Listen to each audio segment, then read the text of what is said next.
Hello everyone, welcome to the Valley News Now desk as Duke Schindler here joins you on this really nice day outside actually here on this Wednesday afternoon. But we're going to dive into a little bit of watching your wallet here today, as it's obviously no secret that holiday shopping is huge this time of year, but also artificial intelligence kind of making its way into the picture.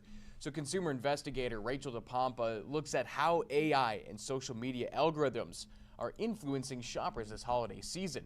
Our social media feeds are filled right now with influencers putting out their gift guides and ads showing you products you must have under your tree this year. Dana Edens with Consumer Affairs says all of it often makes you feel like you actually need to spend more money.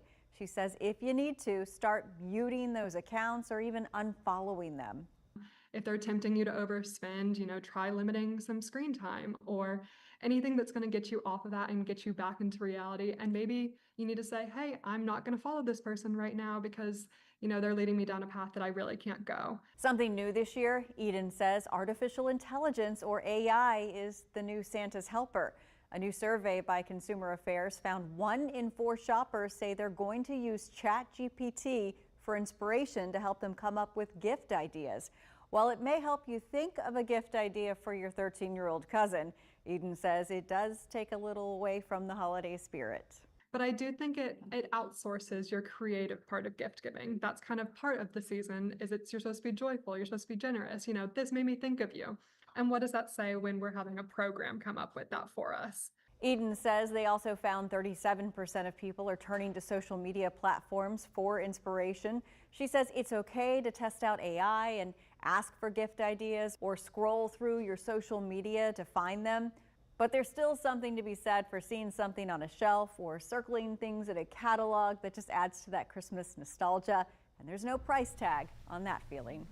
With this watch in your wallet, I'm Rachel DePompa. Well, I know if you ask me, I feel like if you use AI for gift-giving ideas, you're kind of already halfway there. And if you're giving a gift to someone, I feel like you should kind of know at least a couple of their interests here. I know my sister was kind of reaching out to me. She's always complained about that I'm really hard to shop for, but I just told her to go to Savers, grab the most Duke-looking shirt you can find. I'm sure it'll be $5 or something. Keep it easy on the sibs. But when you find that perfect gift here as well, holiday deals, especially on a deal, scammers are hoping you won't notice at the same exact time. So consumer investigator Carice Jackman shares how to spot fake sites before your money disappears.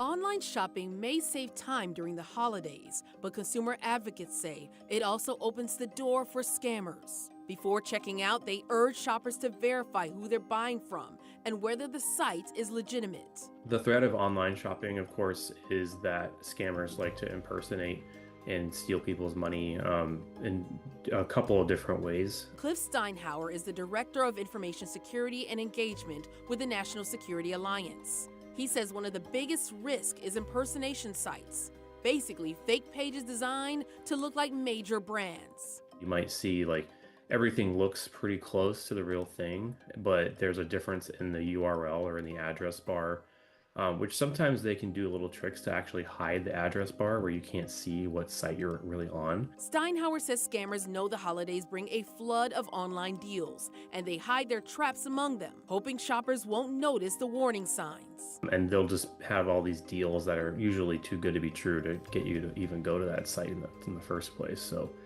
that's one of the biggest red flags, of course, is a too good to be true offer. And if you do run into a problem, even if you don't lose money, Melanie McGovern with the Better Business Bureau says you should still report it. So let's say you're shopping, you find a retailer you've never heard of, you go over to a search engine, you type in the name of that retailer, oh, look, a BBB scam report popped up. Then you know that you want to use caution or maybe avoid that website based on other people's experiences. That's why it's so important to report any online purchase fraud to the BBB. With this Watching Your Wallet, I'm Carice Jackman.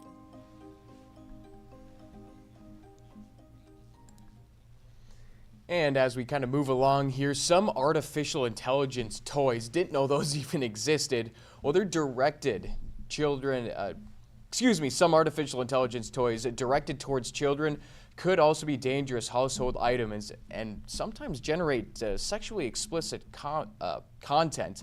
That's according to the new research here. So we'll hop back in to Watching Your Wallet with Rachel DePompa, who has more.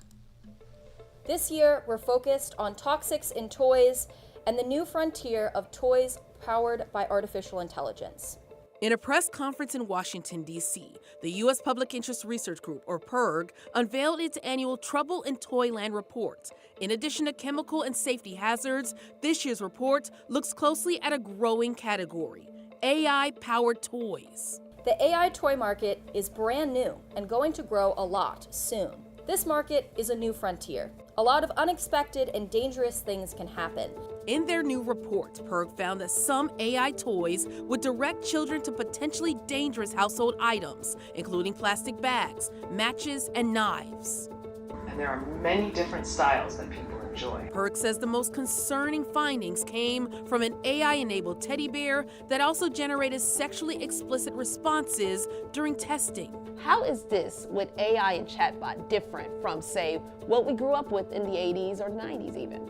AI toys, though, they can give you a different answer to the same question over and over and over again because they don't have those same pre-programmed responses.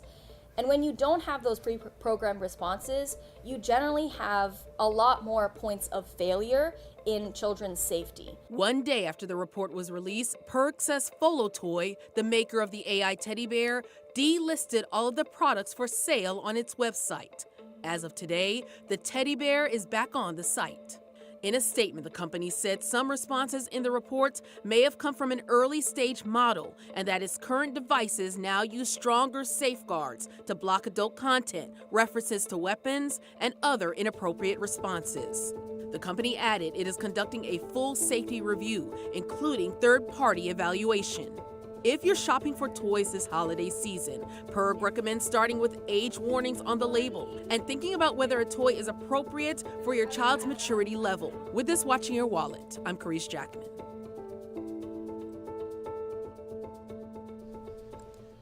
Certainly a little different than when we were growing up with the Tickle Me Elmos and the Furbies, I believe they were called back in the day. But we'll move off a little bit of the holidays here as we jump into a little Social Security, as it is a financial lifeline for millions of retirees, and going to be even more coming up here in 2026. We'll send it back to Rachel DePompa, who shares why experts say it shouldn't be your only plan for the future. This new survey really shows how important the Social Security program is for most Americans. 4 out of 5 currently retired individuals say they are reliant on this popular program to pay their necessary expenses. Mark Hamrick, Bankrate's senior economic analyst, says beyond that, a majority of Americans expect to be reliant on the program once they retire. So what is the problem with all this? It is that the Social Security Trust Fund is facing depletion within the coming decade. And after that, if nothing is done between now and then, it will be facing a benefit cut of between 20 and 25%. Hamrick says elected officials in Washington have allowed this situation to fester, and there are currently no plans to address it yet, which is why he says we all need to be more diligent about our retirement savings. He says the good news here is that we can control our 401k participation. We can control utilization of an individual retirement account. What does it mean for a younger worker to take advantage of that employer match where, let's say, you are contributing 3 to 5% of your paycheck before taxes and the employer is matching that? That means that you are able, more than anyone else, to take advantage of the power of compounding over many decades. Hamrick says if you are a more senior person looking at retirement sooner rather than later, you can still try to fully fund your retirement savings right now. It is not too late. He says you could also consider working longer, even if it's only part-time, to help out. He says you can also delay when you start collecting your Social Security. The longer you wait, the more generous the payment will be. With this Watching Your Wallet, I'm Rachel DePompa. And before we let you go here, we have one more watching your wallet for you, and we'll dive into a little bit about credit cards and credit card debt, because if you are struggling to make payments, you are certainly not alone. Now, we'll share what experts say to do next if you're struggling and why. Ignoring it can only make things worse. It happens. Your credit card bill is due and you don't have enough money in your account to make the payment. Cherry Dale, the Vice President of Financial Education at Virginia Credit Union, says the worst thing you can do is not address it.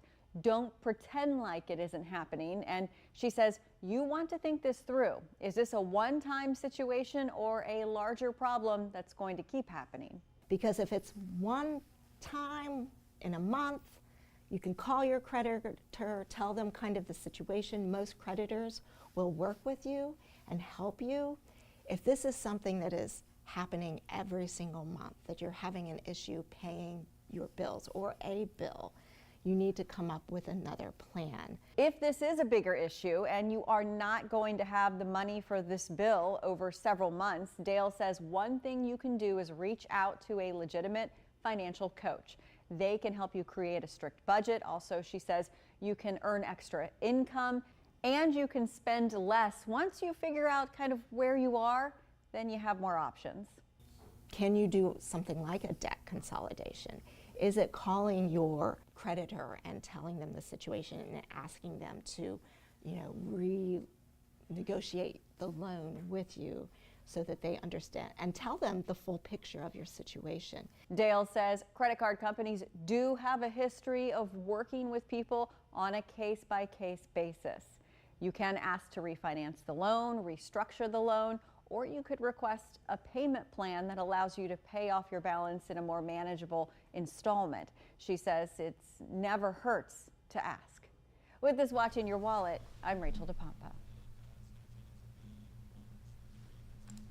All right, and that'll wrap up Watching Your Wallet here on the Valley News Now Network. Thank you very much for joining us here today. Make sure you let us know if you like what you see here on the Valley News Now Network or whatever we're doing with the live streaming deal here as we push a little bit towards that as well to make sure you guys stay informed on everything going on here in the Valley and beyond.